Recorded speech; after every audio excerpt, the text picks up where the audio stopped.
same time. Itong chair na inuupuan ko ngayon, galing pa to sa bahay ni Rizal. Biruin nyo, ilang taon na si Rizal ngayon kung buhay pa siya. So, so precious. I'm very honored to see her. This front desk was before the stairs of this original house of Miss Marita. Imagine kung paano siya nabuo from a stairs. Imagine how old this desk is. More than 100 years old. It's made of solid wood. Ma'am Balin, say hi to the vlog. Hi! This table, noong unang panahon, ito yung gunong kung saan kinakata yung mga baboy. So parang dito slaughter yung mga baboy. Pero naisip nila na gawing table for the hotel slot. Sobrang creative. We have this very vintage bell. Kapag panahon na ng kainan, i-ring lang tong bell na to para lumapit na sa pagkainan. Which is the comedor. We also have this old version of the gilingan. Yung paggiling nung araw, sobrang tedious ng gawin kasi kailangan mo mag-ikot ng bato. Literally. We also have this table which used to be a sewing machine. These bricks were from the original house of Casa Marita. They were assembled to become inside in this wall.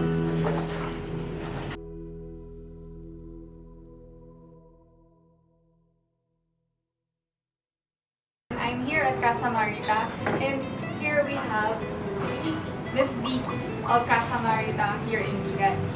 I am very eager to know saan po nagmula yung Casa Marita na dito.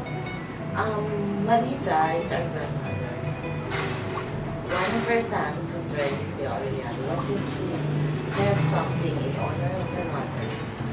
So since VIGAN'S tourism and hospitality industry now is in its peak, since VIGAN became, since the heritage site became one of the 7 wonders of the world. So, naisip na magpatayo na hotel.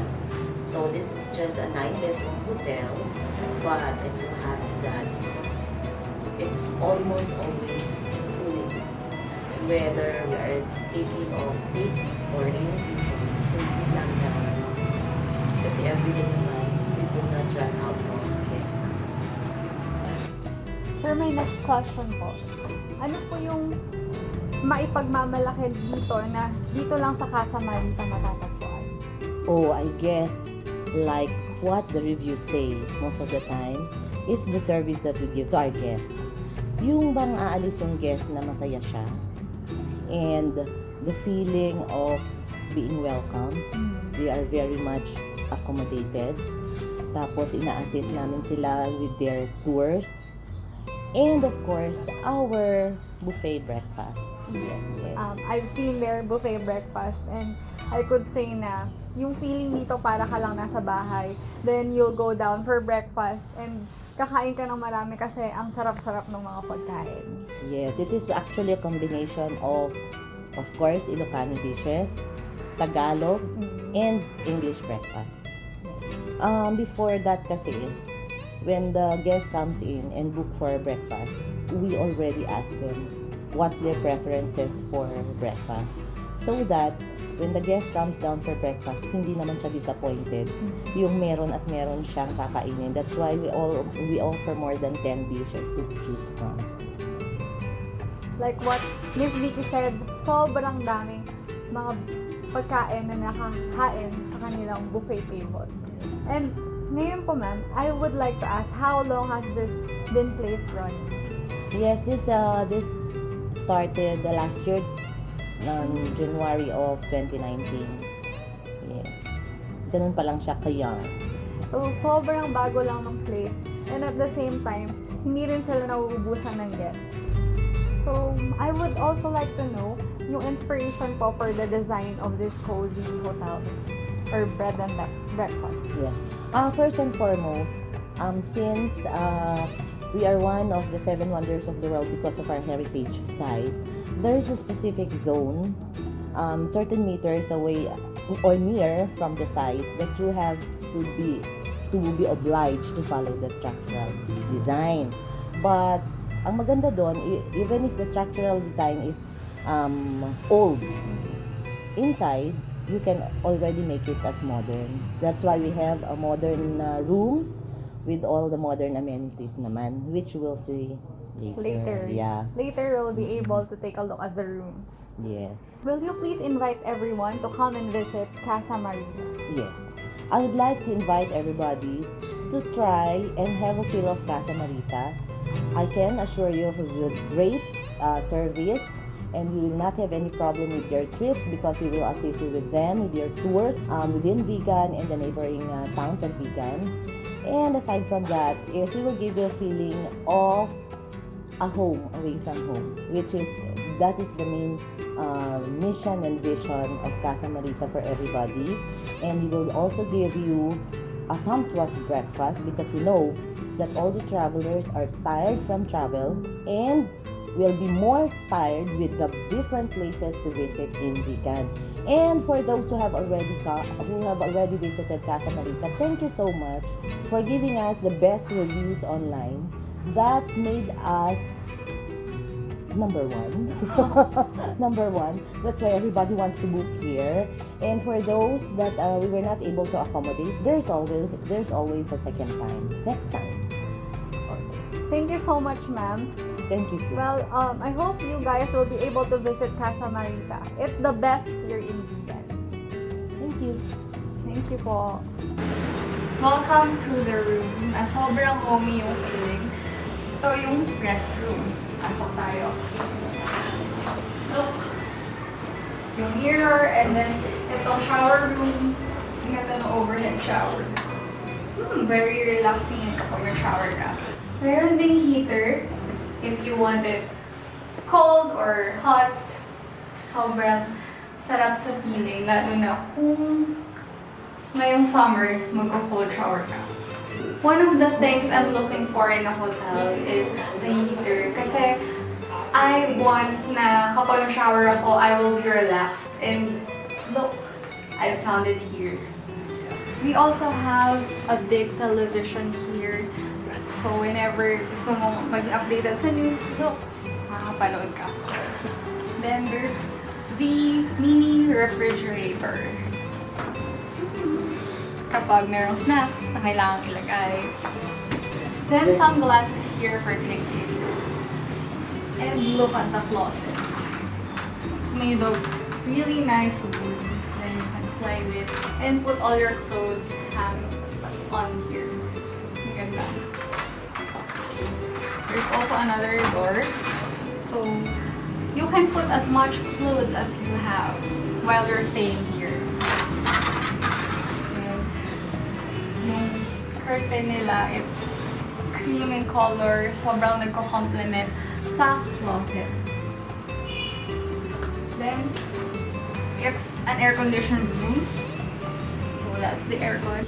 And here's the sketch of the bell tower, which is very famous here in Vigan. And here's the bed. Look! It's very comfy. Masarap talaga mamahinga dito sa Casa Marita. It's really relaxing. And here's another bed for big families. Para sama-sama sa isang buong room. And I am glad to see a Holy Bible here because I love reading the Bible. I do devotion every day. I also like the color of the lampshade. Hashtag ThePinkArmi. There's also a telephone in case you want to order food or you want to call someone. Here's another sketch from the brother of the owner. Each room has a sketch which he made, and lahat yun Ilocano inspired or Ilocos inspired photos, which will really remind you of Ilocos work. This hotel is very millennial because they're using a contactless card. So whenever you go out, go inside, you just have to use a card instead of a key. That's so wow.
cafe in Vegan. Let's so first I'm gonna try the Bagnet pizza. So Bagnet is the Ilocano version of the lechong kawali. As you can see, it's very cheesy.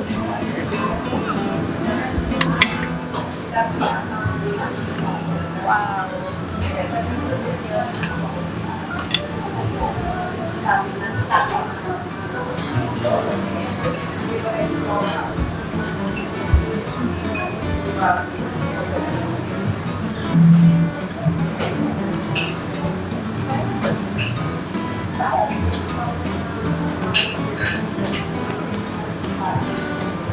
Very cheap. The dough is so delicious. This is the shrimp Alfredo pasta, one of their best sellers. Another best seller is the pinakbet with Bagnet. Look.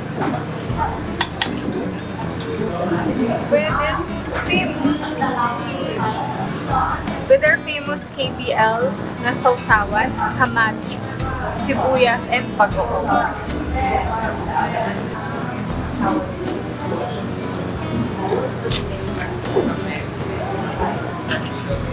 Cookies and cream.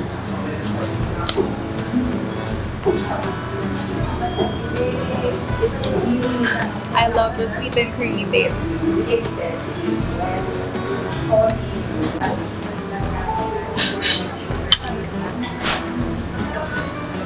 Bagnet from Pinakbet. It's so sarap. Naimas.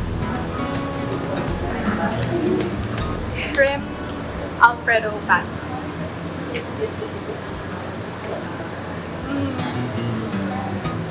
Very creamy. And the shrimp, it's so tender. Hindi ko pwedeng ma-miss ang Aligue rice. One of their best sellers. Aligue, taba ng palangka. Sarap yun.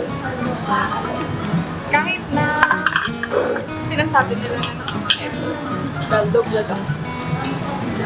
My most favorite food, Bagnet pizza and the Aligue rice. I'm a fan of Aligue. Sobrang lasang-lasa yung Aligue. Flavor ng rice na yun.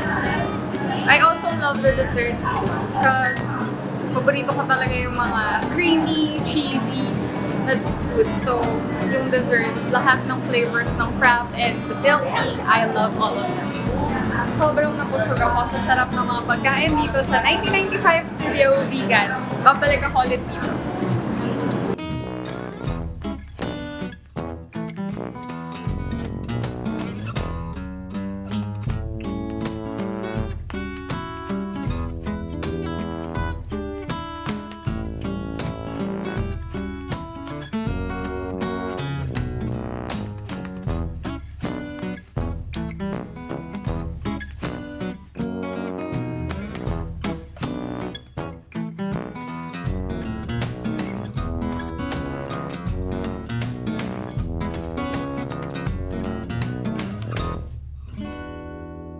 Welcome to 1995 Studio Cafe! Subscribe!